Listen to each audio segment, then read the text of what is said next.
Yang nulis itu pennya kan, keluar tinta, itu semua pennya. Tetapi yang kita lihat bukan pennya, yang kita akan lihat adalah tangan yang menulis itu. Nah di sini saudara-saudara, jadi kita lihat satu prinsip yang coba dimengerti, bahkan diingat baik-baik. Waktu Tuhan menyatakan pekerjaannya kepada kita, saya tanya, itu pekerjaan siapa? Pekerjaan Tuhan. Saudara mampu ngerjain pekerjaan Tuhan? Waktu Tuhan membukakan kepada Musa, saya ingin kamu membawa Israel keluar dari Mesir. Musa bilang, itu mah pekerjaanmu, jangan suruh saya mana bisa. Saudara-saudara, waktu Tuhan membuka pekerjaan kita mesti tahu, mesti jelas, itu kerjaannya Tuhan. Ukurannya Tuhan, hanya kemampuan Tuhan yang bisa menggenapi itu. Maka timbul dalam hati kita perasaan begini, kalau begitu saya mana bisa. Tidak mungkin saya bisa kerjakan, itu pekerjaan ukuranmu kok Tuhan. Nah maka waktu saudara berkata, saya malah bisa, itu ukuranmu. Maka Tuhan bilang, ya sudah kalau gitu biarkan saya yang kerjain.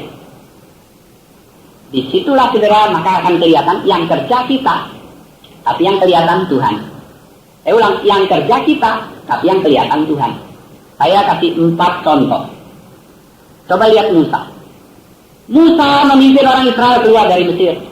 Tetapi saudara, waktu Musa memimpin Israel keluar dari Mesir, memang yang kita lihat jalan di depan, yang mimpin itu Musa. Tetapi yang nampak bagi kita adalah siapa? Tuhan itu yang ngerjain. Kenapa?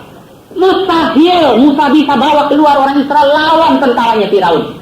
Tidak mungkin dia bisa. Mustahil Musa bisa pecah laut merah terbelah 2 dan orang Israel bisa menyeberang. Mustahil Musa 40 tahun bisa nyediain air, nyediain makan, nyediain pakaian buat orang-orang Israel selama 40 tahun. Mustahil itu semua. Maka saudara perhatikan, pertama kali Allah panggil Musa. Allah tanya, di tanganmu ada apa Musa? Musa menjawab, ada tongkat. Kemudian Allah bilang, banting. Waktu dibanting jadi ular kan? Apa yang terjadi waktu jadi ular? Musa lari. Itu menunjukkan apa? Waktu dia banting jadi ular dia lari. Itu berarti apa? Musa tahu ini tongkat saya, yang banting saya, tapi waktu jadi ular itu bukan kerjaan saya, makanya dia lari. Maka saudara-saudara, betul, 2 tangan kita yang bekerja, kita yang lari sana sini, kita yang menggerakkan ini dan itu, tetapi orang akan lihat di situ sebetulnya, itu Allah. Firaun jelas lihat itu. Firaun tidak memuji Musa, tetapi Firaun mengatakan tangan Allah menekan dia keras. Dia tidak lihat Musa. Contoh kedua, Daniel setelah 1 malam di lubang singa itu, pagi-pagi Raja Darius buka panggil Daniel, apakah engkau masih hidup? Daniel menjawab, masih segar bugar di sini, tuanku Raja. Saudara lihat, Darius tidak berkata, ilmu apa yang kamu pakai Daniel? Sampai singa pun taat padamu. Tidak, yang dipuji oleh Darius siapa? Tuhan. Yang berdiri 1 malaman di situ tuh Daniel, tapi orang yang melihat itu bukan Daniel. Allah. Contoh ketiga, saudara-saudara, kita lihat Yunus. Yunus, saudara, 3 hari 3 malam di perut ikan. Itu mustahil seorang manusia bisa. Wong ikan aja nggak bisa tahan 3 hari 3 malam di perut kita. Bagaimana manusia bisa 3 hari 3 malam di perut ikan? Dan mustahil, saudara-saudara, orang yang tidak punya beban seperti ini mau kembali ke Niniwe. Dan lebih mustahil lagi orang yang tidak begitu benci waktu Tuhan mempertobatkan orang Niniwe, mau berkhotbah sampai 120.000 orang ini bertobat. Saudara lihat kan, yang bertobat siapa? Yunus. Yang teriak-teriak dengan kemarahan siapa? Yunus. Maka orang-orang bertobat itulah akibat kepandaian Yunus berkhotbah, betul nggak? Tidak. Yunus sendiri jelas ini kerjaannya Tuhan. Maka dia marahkan pasal 4. Tuhan, saya dari mulai udah tahu memang kau berbelas kasihan. Makanya saya sekarang lihat mereka bertobat. Engkau pemurah, engkau pengampun. Makanya dari dulu saya lari ke Tarsis. Saya tidak mau ke sini. Yunus tuh tahu ini bertobat bukan kerjaan saya. Kalau dia lihat pertobatan itu kerjaannya dia, padahal dia nggak mau orang Niniwe bertobat, dia marahnya pada siapa kira-kira? Marah pada dirinya. Lu sih kok gak bagus-bagus daripada tobat. Dia marahnya sama Tuhan, jadi dia tahu sekali ini kerjaannya Tuhan nih, jadi begini. Saudara-saudara, contoh yang keempat setelah Paulus, yang keempat kita lihat adalah Paulus. Jadi yang pertama Musa, kedua kita lihat Daniel, ketiga kita lihat Yunus, keempat kita lihat adalah Rasul Paulus. Saudara, Paulus kelihatan orang hebat. Tetapi kalau kita membaca suratnya, kita akan tahu dia adalah orang yang sangat-sangat menekankan berapa indahnya hidup dalam kelemahan. 2 Korintus pasal 11 saya baca ayat 30, aku akan bermegah atas kelemahanku. 2 Korintus 12 ayat 5, aku tidak akan bermegah selain atas kelemahan-kelemahanku. Kemudian 2 Korintus 12 ayat 9, terlebih suka aku bermegah atas kelemahanku. Kemudian 2 Korintus 12 ayat 10, aku senang dan rela dalam kelemahan. Kita bertanya, apakah Paulus ini pencinta kelemahan? Bukan. Dia berkata karena di dalam kelemahan kuasa Allah jadi nyata. Orang jadi lihat, itu bukan kerjaanmu, kamu lemah, kamu nggak bisa kok. Tapi kok bisa begitu hasilnya? Sehingga akan kelihatan oleh kita sendiri maupun orang yang menyaksikan, itu pasti bukan kamu deh yang bisa mengerjakan itu. Allah yang akan kelihatan. Pen itu keluarkan tinta, pen itu yang mengeluarkan tulisan, tapi orang tidak puji pennya, orang akan lihat tangannya. Wah, menulismu indah. Dia tidak akan katakan, penmu hebat ya. Saudara-saudara, jadi yang dipuji itu adalah yang berselancar, dan yang berselancar itu adalah Tuhan. Bukan kita, dia bikin gelombang, kita berselancar, orang tepuk tangan buat kita. Nah, saudara-saudara, maka di sini kita lihat, kunci sukses pelayanan itu bukan karena kita terampil. Musa tidak karena keterampilannya, dia sukses. Dia rasa dia tidak mampu. Orang berhasil dalam pelayanan karena apa? Bukan dia yang berhasil sebetulnya. Pelayanan bukan karena kita hebat, tetapi karena dalam pelayanan kita sedang menyaksikan hebatnya Tuhan yang memakai kita. Sehingga kemuliaan pasti untuk dia.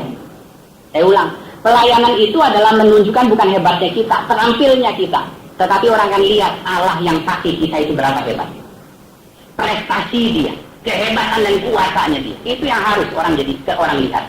Nah, saudara-saudara, maka salah kalau kita banyak mencari pelayanan berdasarkan talenta. Talenta saya apa, kemudian saya cari pelayanan saya. Itu membatasi saudara-saudara untuk menerima pelayanan. Kita hanya cari di mana yang dulu terbukti saya sukses, terbukti saya berbakat. Jadi fokusnya akhirnya adalah apa sih yang saya punya untuk saya pakai bagi Tuhan. Salah. Orang yang berkonsentrasi pada talenta adalah berpikir apa sih yang saya punya untuk saya berikan Tuhan pakai. Memang bakat, talenta, karunia memperlengkapi kita dalam pelayanan. Tetapi perlengkapan pelayanan yang utama itu bukan talenta, bukan pengalaman, bukan karunia, tetapi Tuhan itu sendiri.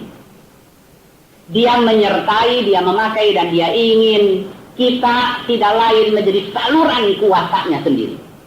Sehingga kalau itu keterampilan kita, saudara-saudara, orang akan berkata, ya terang aja, lu pinter sih, ya jadi berhasil. Ya kamu pinter khotbah, ya tentu aja yang bertobat banyak.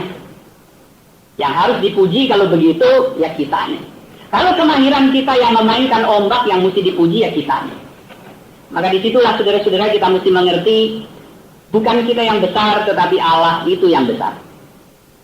Sekarang saya mulai rangkum. Pelayanan itu bukan. Saya berpikir apa ya yang saya mau lakukan untuk Tuhan. Saya harus bervisi besar bagi Tuhan. Saya harus mengerjakan besar bagi Tuhan. Tuhan bilang, saya nggak pernah minta itu. Pelayanan juga bukan menyatakan kehendakmu aku akan pergi lakukan. Dan Tuhan diam di belakang meja menonton kita mengerjakan. Nanti kalau udah atau belum, dia akan minta kita tanggung jawab. Bukan itu. Pelayanan juga bukan menunggangi Allah kerja apa ya sekarang. Saya langsung dompleng. Itu yang namanya kayak orang dagang. Sekarang lagi tren apa ya? Trennya nih sekarang lagi laku jual karung. Yuk kita jual karung. Bandung waktu tren apa? Jual jin. Semua jual jin. Pasti laku. Orang berpikir, Allah ini trennya lagi gerakan gini. Kita ikut pasti ramai pelayanan kita. Saudara-saudara, bukan menunggangi pekerjaan Allah. Pelayanan itu adalah Allah akan nyatakan yang dia kerjakan. Setelah itu dia akan dengan kemampuan dia menggenapi itu. Karena apa? Ini sekali lagi saya mesti katakan, ini kerjaannya Allah. Tidak mungkin kita bisa genapi. Sampai kita berkata, Tuhan kalau begini ya silakan kau kerjakan saja sendiri. Saya mana bisa. Maka waktu itu tergenapi kita tahu, ini bukan saya Tuhan. Ini engkau yang kerjakan. Pada waktu kita melayani seperti ini saudara-saudara, maka waktu pelayanan kita capai, kita lakukan berhasil, kita tahu ini semua tidak lain kuasa Allah, dialah yang mengerjakan. Maka kalau demikian, kita sedang apa? Kita sedang mengalami Allah di sini. Saya sedang mengalami kuasanya. Dan itu membuat saya makin berani melayani, karena apa? Sekarang saya tahu melayani itu bukan dengan kemampuan saya. Tetapi kalau dia nyatakan saya harus kerjakan, saya kerjakan. Karena apa? Kuasa itu dari dia. Ini pekerjaan dia, ukuran tangan dan kuasa Allah, maka biar dia saja yang selesaikan melalui saya. Jadi bukan hanya nyatakan kemudian kita yang ngerjain, bukan. Dia nyatakan dan juga dengan kuasanya sendiri dia akan selesaikan melalui kita. Maka kita mengalami dia makin kita kagum. Kagum pada siapa? Kagum pasti bukan, ternyata gue jago juga. Nggak mungkin, saudara-saudara. Karena dari awal kita sudah tahu, Tuhan saya tidak bisa. Waktu Musa berhasil memimpin orang Israel keluar dari Mesir, dia tidak kagum kepada dirinya. Dia kagum kepada Allah. Maka kalau seperti ini saudara lihat, bukan hanya mengalami Allah, menimbulkan kekaguman kepada Allah, membuat kita makin berani menerjunkan diri dalam pelayanan-pelayanan yang tidak masuk akal kita, tetapi juga akan berakhir pada apa? Lutut yang ditekuk menyembah dia. Tuhan, Engkau begitu besar. Tuhan, saya mengalami pekerjaan dan kuasa-Mu. Itu akan berakhir pada penyembahan. Saudara-saudara, maka kalau pelayanan berakhir pada ujung-ujungnya adalah semua orang nyembah saya, kagum kepada saya, itu tanda tanya besar. Kalau pelayanan ujung-ujungnya membawa saya makin kagum kepada diri saya sendiri, ternyata saya hebat, itu tanda tanya pelayanan. Tetapi mesti saudara-saudara berakhir pada orang melihat Allah besar, tekuk lutut, menyembah dan membesarkan dia. Kita berdoa.